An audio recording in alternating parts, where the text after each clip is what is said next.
Morning, people. I haven't done this in a really long time, so bear with me here. It's a Sunday morning. I got up early this morning and went to church and taught Sunday school, but it started snowing, of course, and so I just came home to watch the actual sermon online. I'm home by myself, husband's out of town, so I really wanted something comforting. That was kind of what I was going for, and I had breakfast for dinner last night. If any of you all don't do that, do it. It is the best thing. I had eggs and a bagel and some sliced avocado for my dinner last night with my decaf before bed.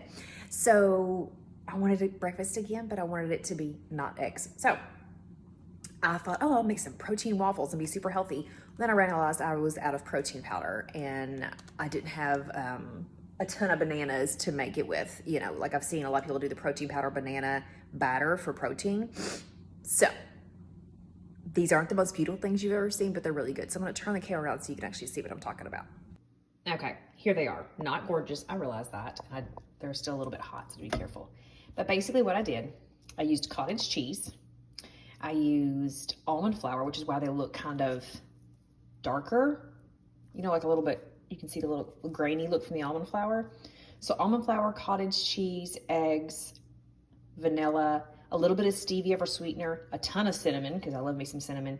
And on not these, but the ones I just got through eating, I did put a few pecans in them once I put them in the skillet. But I think, so those, they tasted good. They really did, you all. They really did. But you don't have to make yours this dark.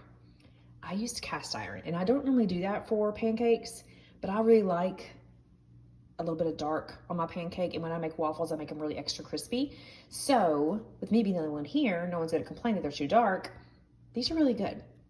And then instead of doing maple syrup, I did just a really light drizzle of honey. Light drizzle, okay? So I did 3 of these. Mine had pecans on them, and just a drizzle, very light drizzle of honey. It was really good, you all. Now you have to be okay with like the nutty flavor from the pecans and obviously the almond flour. Good amount of cinnamon in there really made it good. So this is not my normal video. I didn't make anything fancy, no big cakes or anything, but I think these are really good. And at my age in perimenopause, I need less sugar and more protein. And this is coming from someone who's spent my entire life eating all the sugar. So I'm trying really hard. So this did it for me. I promise. I'm not just, I mean, maybe you won't like it. Maybe you'll try it. It's disgusting. But I will put the measurements for the recipe in the description in case you want to try it. But I would highly recommend adding your own pecans. But if you don't want more nuttiness, you could just do some mini chocolate chips. I actually think strawberries would be good with it.